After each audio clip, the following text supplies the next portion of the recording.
इसके बाद पढ़ना है तुल्यता संबंध। तुल्यता संबंध क्या होगा? किसी समुच्चय ए पर कोई संबंध कैपिटल आर तुल्यता संबंध कहलाता है यदि आर स्वतुल्य है समुच्चय ए पर और आर सममित भी है और संक्रामक। मतलब यदि कोई संबंध कैपिटल आर समुच्चय ए पर स्वतुल्य हो, सममित हो और संक्रामक भी हो। स्वतुल्य, सममित और संक्रामक अगर ये तीनों है, कोई संबंध आर समुच्चय ए पर स्वतुल्य है, सममित और संक्रामक है, तो संबंध आर को समुच्चय ए पर तुल्यता संबंध कहते हैं। इसके बाद हम लोग एक प्रमेय पढ़ेंगे। किसी समुच्चय ए पर कोई संबंध कैपिटल आर सममित होता है यदि और केवल यदि आर बराबर आर इनवर्स। कहने का सेंस है कि अगर आर सममित है, यदि आर सममित है तो आर बराबर आर इनवर्स होगा, और यदि आर बराबर आर इनवर्स है तो आर सममित भी होगा। ठीक है, ये प्रमेय के कहने का सेंस यही है कि यदि आर सममित है तो आर बराबर आर इनवर्स आएगा, और रिवर्स भी सही है कि यदि आर बराबर आर इनवर्स है तो आर सममित भी होगा। तो लोग प्रूफ कर सकते हैं, एक बार आर को सममित मान के इसको प्रूफ कर देंगे और एक बार आर बराबर आर इनवर्स मानकर आर को सममित प्रूफ कर देंगे। ठीक है,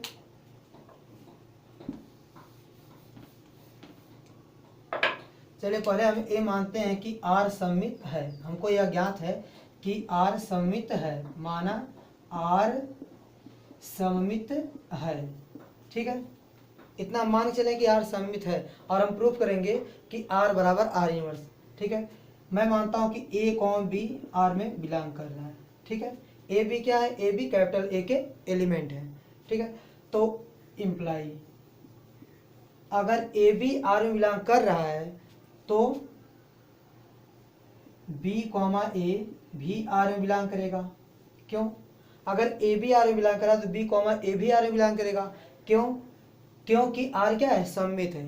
अगर आर में ए कॉमा बी है तो आर में बी कॉमा ए भी होगा। यहाँ लिख सकते हैं, क्योंकि आर क्या है? सममित है। आर क्या है? सममित है। और अगर बी ए आर में बिलोंग कर रहा है तो ए बी आर इनवर्स में बिलोंग करेगा। क्यों? प्रतिलोम संबंध की परिभाषा से। यहाँ लिख सकते हैं, प्रतिलोम संबंध की परिभाषा से। ठीक है, अगर आर में बी ए बिलोंग कर रहा तो उसका उल्टा ए बी आर इनवर्स में बिलोंग करेगा। यहाँ लिख सकते हैं प्रतिलोम संबंध की परिभाषा से। अतः पता चल गया कि आर का एलिमेंट, आर का सब एलिमेंट आर इनवर्स में है, अतः आर इनवर्स का क्या होगा? सबसेट होगा। ठीक है, इसको समीकरण नंबर 1 मान लेंगे। अब यह मान चलेंगे कि ए कॉमा बी मान लीजिए कि आर इनवर्स में बिलोंग कर रहा है। अगर A comma B R inverse में बिलोंग कर रहा है तो इसका रिवर्स बी कॉमा ए आर में बिलोंग करेगा। कैसे हुआ? आगे लिख देंगे, प्रतिलोम संबंध के नियम से। प्रतिलोम संबंध की परिभाषा है कि अगर ए बी बिलोंग कर रहा है आर इनवर्स में तो बी ए आर में बिलोंग करेगा। तो अगर बी ए आर में बिलोंग कर रहा है तो आर क्या है? सममित है। जब आर सममित है तो ए बी भी आर में बिलोंग करेगा। यह लिख देंगे, चूंकि आर क्या है? सममित है। आर चूंकि आर सममित है, सममित है। ठीक है, और यहाँ क्या लिखेंगे? प्रतिलोम संबंध के परिभाषा से या नियम से। ठीक है, तो हमको ये पता चल गया कि आर इनवर्स का अवयव आर में है, मतलब इसका प्रत्येक अवयव इसमें है, इसलिए क्या हो जाएगा? इसलिए आर इनवर्स सबसेट हो जाएगा आर का। अब समीकरण 1 और 2 को देखें तो आर सबसेट आर इनवर्स का और आर इनवर्स सबसेट है आर का, इसलिए क्या हो जाएगा? समीकरण 1 और 2 से, समीकरण 1 और 2 से यह पता चल जाएगा कि आर बराबर आर इनवर्स। अतः यह प्रूफ होगा कि यदि आर सममित है तो आर बराबर आर इनवर्स होगा। अभी इसका हम लोग रिवर्स भी प्रूफ कर सकते हैं। कैसे?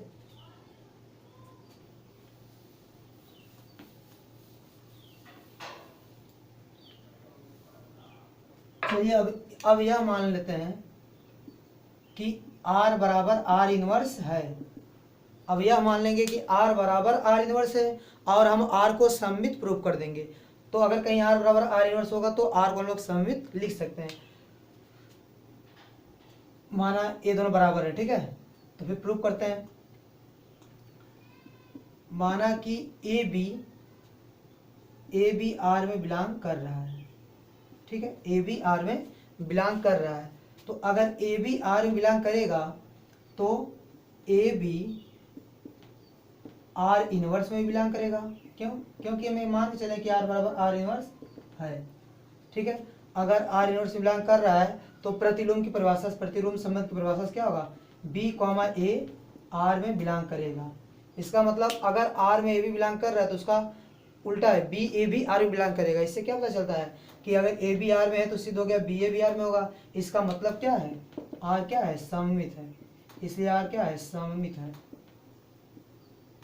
अतः प्रूफ हो गया कि यदि आर सममित है तो आर बराबर आर इनवर्स होगा, और यदि आर बराबर आर इनवर्स है तो आर क्या होगा, सममित होगा। तो यह प्रमेय हो गई। अब इसके बाद हम लोग पढ़ेंगे प्रमेय नंबर सेकेंड। प्रमेय नंबर सेकेंड में लिखा है, यदि किसी समुच्चय ए पर आर स्वतुल्य है तो आर इनवर्स भी स्वतुल्य होगा। और बी वाला लिखा है, संबंध आर सममित है तो आर इनवर्स भी सममित होगा। और सी में लिखा है, संबंध आर संक्रामक है तो आर इनवर्स भी संक्रामक होगा। मतलब कहने का सेंस यह है कि आर देखिए स्वतुल्य, सममित और संक्रामक, मतलब यदि आर तुल्यता संबंध है समुच्चय ए पर तो आर इनवर्स भी तुल्यता संबंध होगा। अगर ये तीनों हम लोग प्रूव कर दिए तो तुल्यता संबंध भी हो जाएगा, ठीक है। तो बारी बारी से प्रूव करते हैं।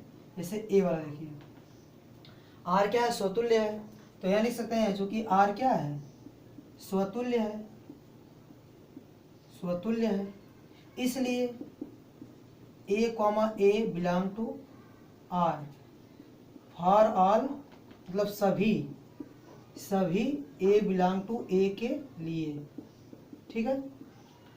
मतलब प्रत्येक ए के प्रत्येक एलिमेंट के लिए ए कॉमा ए आर बिलोंग करेगा। क्यों? क्योंकि आर क्या है, स्वतुल्य है। अगर आर स्वतुल्य होगा तो ए बिलोंग टू ए के लिए प्रत्येक ए के प्रत्येक एलिमेंट के लिए ए कॉमा ए आर में बिलोंग करेगा। और हम लोग प्रतिलोम की परिभाषा जानते हैं। यदि देखिए ए कॉमा ए आर में बिलोंग कर रहा है तो इसका रिवर्स करेंगे, इसको पहले लिख देंगे और इसको बाद में, तो यही आएगा। तो यह भी आर में बिलोंग करेगा। कैसे? प्रतिलोम संबंध की परिभाषा से। क्या लिख देंगे यहाँ पर, प्रतिलोम संबंध की परिभाषा से। तो प्रतिलोम संबंध की परिभाषा से a comma A R inverse में बिलोंग करेगा। अतः क्या पता चल गया, इसलिए a comma a belong to R inverse, सभी ए बिलोंग टू ए के लिए, मतलब ए के प्रत्येक एलिमेंट के लिए ए कॉमा ए आर इनवर्स में बिलोंग करेगा। अतः क्या सिद्ध हो गया, अतः यह सिद्ध हो गया कि आर इनवर्स भी क्या है, स्वतुल्य है, स्वतुल्य है। मतलब यदि आर स्वतुल्य है तो आर इनवर्स भी क्या है, स्वतुल्य है।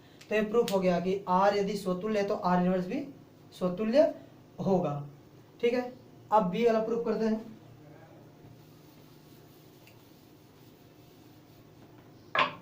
देखिए बी वाले में क्या लिखा, संबंध आर सममित है तो आर इनवर्स भी क्या होगा, सममित होगा।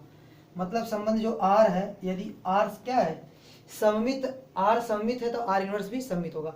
सममित क्या है कि यदि आर इनवर्स में ए बी है तो बी ए भी होना चाहिए। जैसे देखिए मानता हूं, चलिए मान के चलूंगा कि यहाँ आर सममित है तो सीधे हमको क्या करना है कि आर इनवर्स भी सममित होगा। माना ए कॉमा बी आर इनवर्स में बिलोंग कर रहा है। यदि हम बी कॉमा ए को आर इनवर्स से बिलोंग करते हुए दिखा दें तो हमको क्या सिद्ध हो जाएगा, तब क्या हमको पता चल जाएगा कि आर इनवर्स भी क्या हो जाएगा, सममित, ठीक है। ए कॉमा बी आर इनवर्स में बिलोंग कर रहा है तो प्रतिलोम की परिभाषा से क्या हो जाएगा, बी कॉमा ए बी क्या करेगा, आर में बिलोंग करेगा प्रतिलोम की परिभाषा से।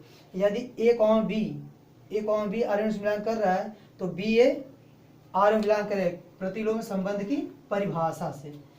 फिर हमको पता है कि आर सममित है, यहाँ दिया गया आर सममित है, तो अगर आर में बी होगा तो ए कॉमा बी भी आर में होगा। क्यों? क्योंकि आर क्या है, सममित है, आर क्या है, सममित है, ये लिख देंगे आर क्या है, सममित है। और फिर प्रतिलोम संबंध की परिभाषा से बी कॉमा ए भी आर इनवर्स में बिलोंग करेगा। यदि ए कॉमा बी आर में बिलोंग कर रहा है तो बी कॉमा ए आर इनवर्स में बिलोंग करेगा प्रतिलोम संबंध की परिभाषा से। तो ये पता चल गया कि यदि ए बी आर इनवर्स में बिलोंग कर रहा है तो बी ए आर इनवर्स में बिलोंग करेगा। इसलिए क्या सिद्ध हो गया कि आर इनवर्स क्या है, सममित है। आर इनवर्स क्या है, सममित है। यह प्रूफ हो गया। अब इसके बाद हमको प्रूफ करना कि आर इनवर्स क्या होगा, संक्रामक होगा। अब हम लोग सी वाला प्रूफ करेंगे। देखा संबंध आर संक्रामक है तो आर इनवर्स भी संक्रामक होगा। माना a b belong to R inverse तथा b c belong to R inverse. तो हमको क्या सिद्ध करना पड़ेगा, यदि ए बी आर इनवर्स में, बी सी आर इनवर्स में, तो ए सी भी आर इनवर्स में होगा। अगर ये सिद्ध कर दिए तो सिद्ध हो जाएगा कि आर इनवर्स क्या होगा, संक्रामक। यदि ए बी आर इनवर्स में है और बी सी आर इनवर्स में है, यदि हम दिखा दिए कि ए सी भी आर इनवर्स में है तो आर इनवर्स क्या सिद्ध हो जाएगा, संक्रामक। देखिए ए बी आर इनवर्स में है तो बी ए आर में बिलोंग करेगा, तथा यदि बी सी आर इनवर्स में है तो सी भी आर में बिलोंग करेगा। कैसे हुआ है, प्रतिलोम संबंध की परिभाषा से। इसके बाद इसको लोग पहले लिख सकते हैं c comma b belong to R तथा b comma a belong to R. अब हमको पता है कि आर क्या है, आर संक्रामक है। तो अगर आर में सी बी है और बी ए है तो सी ए भी होगा, तो सी ए भी आर में बिलोंग करेगा। क्यों, क्योंकि लिख देंगे कि आर क्या है, संक्रामक है। आर संक्रामक है, ठीक है। तो जब आर में सी कॉमा ए बिलोंग करेगा तो इसका रिवर्स कर देंगे ए सी, ए कॉमा सी आर इनवर्स में बिलोंग करेगा। अतः प्रूफ हो गया कि ए भी आर इनवर्स में है और बी सी आर इनवर्स में, तो ए सी भी आर इनवर्स में प्रूफ हो गया। इसलिए क्या हो गया, इसलिए आर इनवर्स क्या हो गया, संक्रामक। संक्रामक है, ठीक है। इसलिए आर इनवर्स क्या हो गया, संक्रामक सिद्ध हो गया। अतः पता चल गया कि यदि आर तुल्यता संबंध है किसी सेट ए पर, आर तुल्यता संबंध है सेट ए पर, तो आर इनवर्स भी तुल्यता संबंध होगा। और जो ये सब ए बी सी है वो एलिमेंट है किसके, ए के, कैपिटल ए के। अतः प्रमेय दूसरी भी प्रूफ हो गई। अब हम लोग को पढ़ना है फलनों के प्रकार। वैसे फलन हम लोग इंटर फर्स्ट ईयर में पढ़ चुके हैं फलन। अब यहाँ हमको पढ़ना है फलनों के प्रकार। फलनों के प्रकार में पहले पढ़ना है एकाएकी अथवा एक एक फलन। एकाएकी अथवा एक एक फलन मतलब वन वन फंक्शन, अथवा इसको क्या कहते हैं, इंजेक्टिव फंक्शन कहते हैं, ठीक है। तो वन वन फंक्शन क्या होता है, एकाएकी फलन क्या होता है। देखिए फलन यफ, यफ क्या है, ए से बी पर परिभाषित है। कोई फलन यफ है जो ए से बी पर परिभाषित है, ए इसका डोमेन है और बी क्या है, सह डोमेन है, ठीक है। एकाएकी फलन कहलाता है, मतलब यफ जो है ए से बी पर जो परिभाषित फलन यफ है वो एकाएकी फलन कहलाता है यदि डोमेन ए के अलग अलग अवयवों के सह डोमेन बी में सर्वथा अलग अलग यफ प्रतिबिंब मिले। तो फलन यफ एकाएकी कब कहलाएगा, देखिए ये फलन यफ है और ये समुच्चय ए है, ये समुच्चय बी है, और इसमें एलिमेंट मान लीजिए ए बी सी डी, और यहाँ 1 2 3 4। देखिए इसमें कि मान लीजिए कि इसका प्रतिबिंब यह है और बी का यह प्रतिबिंब 2 है और इसका 3 और इसका 4। यहाँ पर अलग अलग अवयव का अलग अलग यह प्रतिबिंब मिल रहा है तो यह एकाएकी फलन कहलाएगा। अब जैसे देखिए एक एग्जांपल और लेते हैं, समुच्चय ए है और समुच्चय बी है, ये है यफ, ठीक है। यहाँ ए बी सी डी और यहाँ लेते हैं 1 2 3 4। अब देखिए एक का यह प्रतिबिंब 1 है और बी का भी यह प्रतिबिंब 1 है, ठीक है, और इसका यह, ठीक है। अब देखिए यहाँ पर अलग अलग अवयव हैं, ए और बी दो अलग अलग अवयव हैं और इनका यह प्रतिबिंब एक ही है, इसलिए यह एकाएकी फलन नहीं कहलाएगा। क्योंकि एकाएकी फलन की परिभाषा यह है कि अलग अलग अवयव का अलग अलग यह प्रतिबिंब भी मिलना चाहिए। यहाँ पर अलग अलग अवयव का प्रतिबिंब भी अलग अलग मिल रहा है, ठीक है, और लेकिन यहाँ पर अलग अलग अवयव का यह प्रतिबिंब एक ही मिल जा रहा है, इसलिए यह एकाएकी फलन नहीं होगा, जबकि यह एकाएकी फलन होगा। अब फलनों के प्रकार में दूसरा है आच्छादक फलन, ठीक है। फलन यह जो ए से बी पर परिभाषित है। आच्छादक फलन कब कहलाएगा, यदि सह डोमेन बी का प्रत्येक अवयव, सह डोमेन बी का प्रत्येक अवयव डोमेन ए के किसी न किसी अवयव का यफ प्रतिबिंब अवश्य हो। मतलब कहने का सेंस यह है कि यहाँ पर ए है, ए बी है, और फलन क्या है, यफ। जैसे यहाँ पर ए बी सी डी, ठीक है। यहाँ पर मतलब आच्छादक फलन तब कराएगा जब सहडोमेन बी का, सहडोमेन बी है, इसका प्रत्येक अवयव ए के किसी न किसी अवयव का प्रतिबिंब हो। कहने का सेंस है बी के प्रत्येक अवयव का पूर्व प्रतिबिंब मिलना चाहिए। जैसे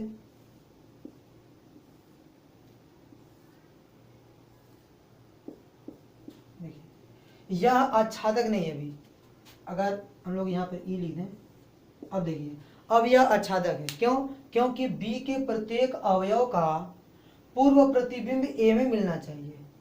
यह आच्छादक तब कहलाएगा जब सहडोमेन बी के प्रत्येक अवयव का पूर्व प्रतिबिंब ए में हो। अगर एक भी अवयव ऐसा होगा जिसका पूर्व प्रतिबिंब इसमें नहीं होगा, वह क्या होगा, तब आच्छादक निकलेगा। जैसे एक एग्जांपल और लेते हैं, ये समुच्चय ए है और समुच्चय बी है, फलन यफ है, ए बी सी डी। देखिए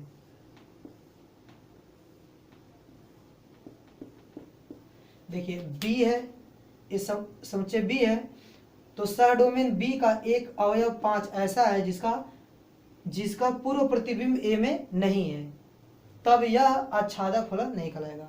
आच्छादक फलन तब कहलाएगा जब प्रत्येक अवयव का पूर्व प्रतिबिंब इसमें होना चाहिए। ठीक है, बी के प्रत्येक अवयव का पूर्व प्रतिबिंब ए में हो, तब जाके वह आच्छादक कहलाएगा। तो ए आच्छादक है और यह आच्छादक नहीं है। क्यों नहीं है? क्योंकि 5 का पूर्व प्रतिबिंब ए में नहीं है। सभी अवयव का पूर्व प्रतिबिंब यदि ए में होगा तो आच्छादक कहलाएगा। यदि किसी भी अवयव का पूर्व प्रतिबिंब अगर ए में नहीं मिलेगा तो वह आच्छादक नहीं कहलाएगा, क्योंकि 5 का पूर्व प्रतिबिंब ए में नहीं है और यहाँ सभी अवयव का पूर्व प्रतिबिंब ए में है, इसलिए यह आच्छादक होगा और यह आच्छादक नहीं होगा। इसके बाद है अंतःक्षेपी फलन। अंतःक्षेपी फलन क्या होता है? फलन यफ जो ए से बी पर परिभाषित है वह अंतःक्षेपी फलन कहलाता है यदि सहडोमेन बी में कम से कम एक अवयव ऐसा हो जो डोमेन ए के किसी भी अवयव का यफ प्रतिबिंब नहीं है।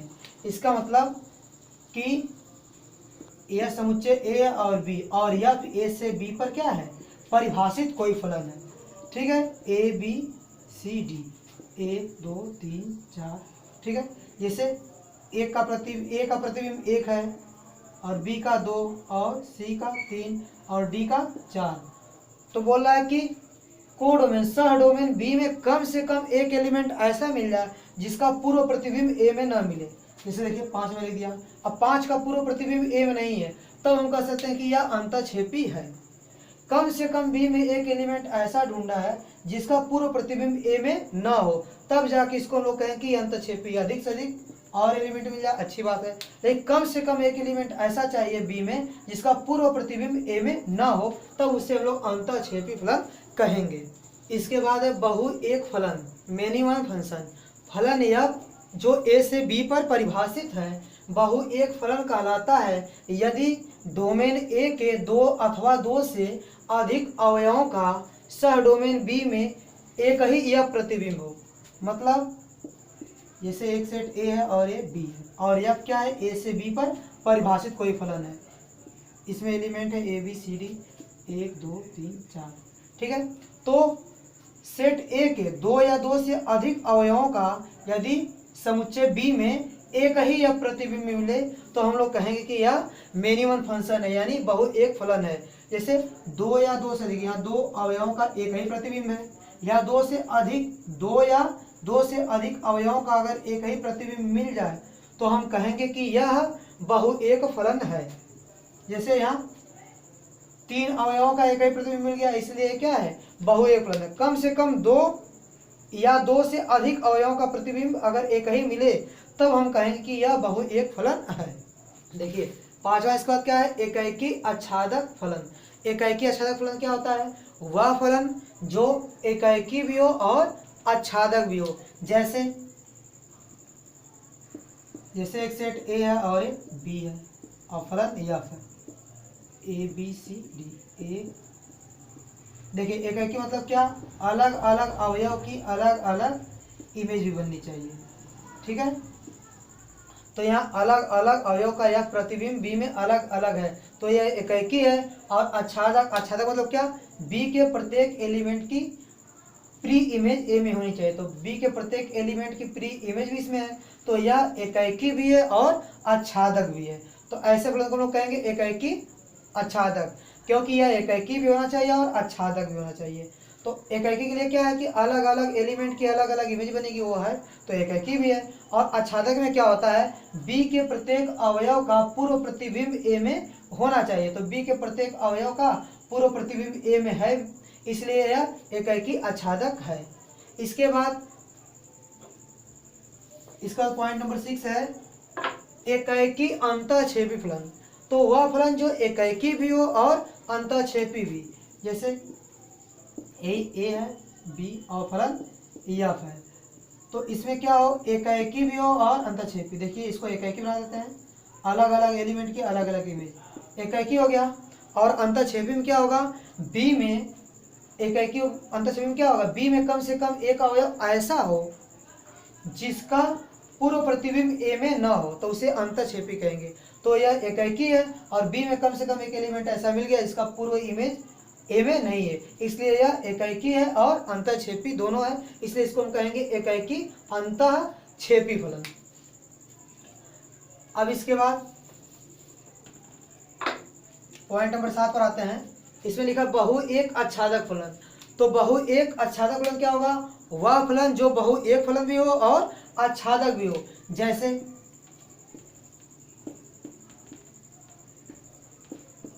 ठीक है, बहु एक फलन मतलब क्या होता है, ए में कम से कम दो एलिमेंट ऐसे मिल जाए, ए में कम से कम दो एलिमेंट ऐसे मिल जाए जिसका यह प्रतिबिंब बी में क्या हो, एक ही हो। जैसे यहाँ ए बी सी डी लिखता हूँ, इसमें कम से कम दो एलिमेंट ऐसे मिल जाए जिनका यह प्रतिबिंब बी में क्या हो, एक ही हो। देखिए दो एलिमेंट है, इनका प्रतिबिंब क्या है, एक ही है, ए। इसका मतलब ए बहु एक फलन हो गया। और क्या चाहिए हमको, आच्छादक। आच्छादक मतलब क्या होता है कि बी के प्रत्येक एलिमेंट का पूर्व प्रतिबिंब ए में मिलना चाहिए। देखिए अभी ये कम पड़ रहा है इस तरह। अब देखिए ए बहु एक फलन भी हो गया, क्योंकि दो एलिमेंट की एक ही इमेज मिल गई, तो बहु एक फलन हो गया। और आच्छादक कैसे हो गया, बी में प्रत्येक एलिमेंट का पूर्व प्रतिबिंब ए में है, इसलिए यह आच्छादक भी हो गया, इसलिए हम इसको कहेंगे बहु एक आच्छादक फलन। इसके बाद 8वां पॉइंट है कि बहु एक अंतःक्षेपी फलन। तो वह फलन जो बहु एक भी हो और अंतःक्षेपी भी हो उसे बहु एक अंतःक्षेपी फलन कहते हैं। जैसे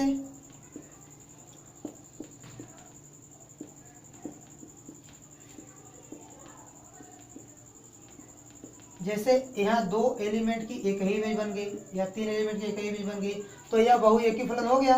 कम से कम दो एलिमेंट की एक ही इमेज बननी चाहिए, उससे अधिक एलिमेंट की एक ही इमेज बन जाए और अच्छी बात है। तो यह बहु एक ही फलन हो गया, बहु एक फलन हो गया।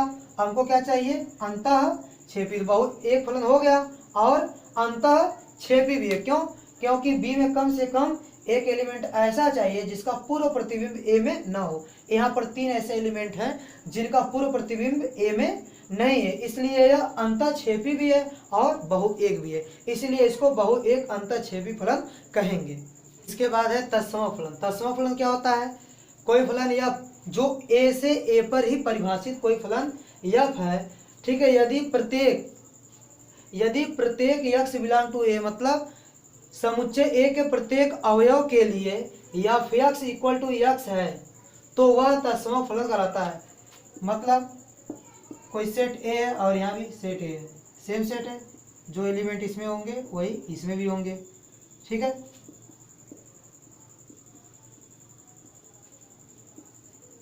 तो ये फलन कैसे परिभाषित है, F X equal to X, यह तत्सम फलन होगा। मतलब यक्स रखेंगे तो इसका प्रतिबिंब भी क्या मिलेगा, यक्स। यानी एक का प्रतिबिंब एक, दो का दो, 3 का 3, 4 का 4 और 5 का 5 और 6 का 6। तो यह है क्या, तत्समक फलन। तत्समक फलन देखेंगे तो एकाकी भी है, अलग अलग एलिमेंट के अलग अलग इमेज। तो तत्समक फलन एकाकी भी होता है और इसके कोडोमेन के प्रत्येक एलिमेंट का पूर्व प्रतिबिंब डोमेन में है। तो यह आच्छादक भी है। तो एकाकी भी है, आच्छादक, मतलब हम कह सकते हैं कि जो तत्समक फलन होता है वो एकाकी और आच्छादक होता है। और तत्समक फलन की पहचान क्या है कि जो एलिमेंट रखेंगे उसका प्रतिबिंब भी वही आएगा। एक रखने पर एक का प्रतिबिंब एक आएगा, 2 का 2 आएगा, 3 का 3 आएगा। ये है तत्समक फलन। इसके बाद बात करते हैं अचर फलन का। अचर फलन क्या होता है, ठीक है। कोई फलन एफ जो है ए से बी पर परिभाषित है, वो अचर फलन होगा यदि प्रत्येक एक्स बिलोंग टू ए के लिए, मतलब यह ए के प्रत्येक एलिमेंट के लिए या फिर एक्स इक्वल टू सी, मतलब एक ही इमेज मिले, ए के प्रत्येक एलिमेंट की एक ही इमेज मिले सी, तब वो क्या कहलाएगा, अचर फलन कहलाएगा। जैसे मैं एग्जांपल देता हूँ, एफ एक्स इक्वल टू 2। देखिए जैसे सेट ए है और ए है बी, यहाँ पर एलिमेंट मान लीजिए कि चलिए 1 2 3 4 5 6 और इसमें एलिमेंट है 2 3 4 5, ठीक है। यहाँ 1 रखेंगे तो इमेज क्या मिलेगी, 2 रखेंगे फिर भी 2 मिलेगी, 3 रखेंगे, 4 रखेंगे, 5 रखेंगे, सब पर मान क्या आएगा, 2 आएगा। तो यह है अचर फलन। इसमें डोमेन के प्रत्येक एलिमेंट के लिए को डोमेन में केवल एक ही यह प्रतिबिंब होता है, तो वह क्या कहलाएगा, वह अचर फलन कहलाएगा, ठीक है। अचर फलन का जो रेंज है वो क्या है, एकल समुच्चय है।